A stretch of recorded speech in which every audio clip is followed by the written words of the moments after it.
Now, this is a short message to Africans, particularly Ghanaians who are living in the diaspora. The Lord tells me that some of you have been praying and seeking Him on the matter of relocating back to Ghana, whether you should relocate back to Ghana or not. Well, your answer has come. And the word of the Lord to you is, what are you waiting for? The starting point for you now is to request for God's specific plans and purpose for you here in Ghana. That is the prayer you should pray, because God is calling out to young people in this season who will say to Him, "Here I am, Lord," as Isaiah the prophet said, "Send me, Lord." He is looking for a generation that He can use to bring transformation in this country of Ghana. So if you're a young person, or if you're an older person and you have family and you're thinking whether or not you should relocate back to Ghana, the answer is that God is looking for people who will say, "Yes, use me."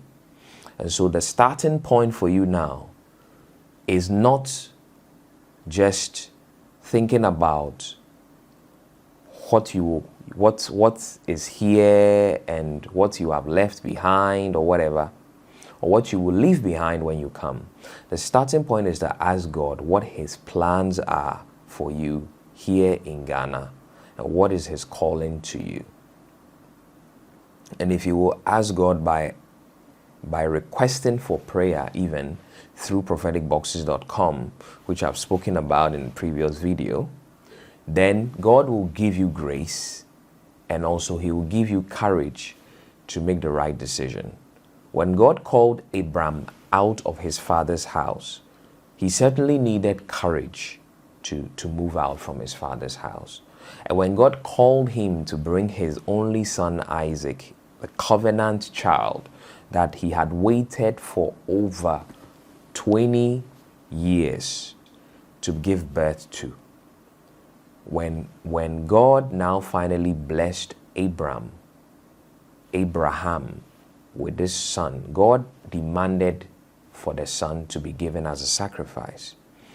But you see, because Abraham meditated on the word of the Lord day and night, considering to do the will of God, he didn't stagger in his faith, but he obeyed God, and God imputed it upon him as righteousness.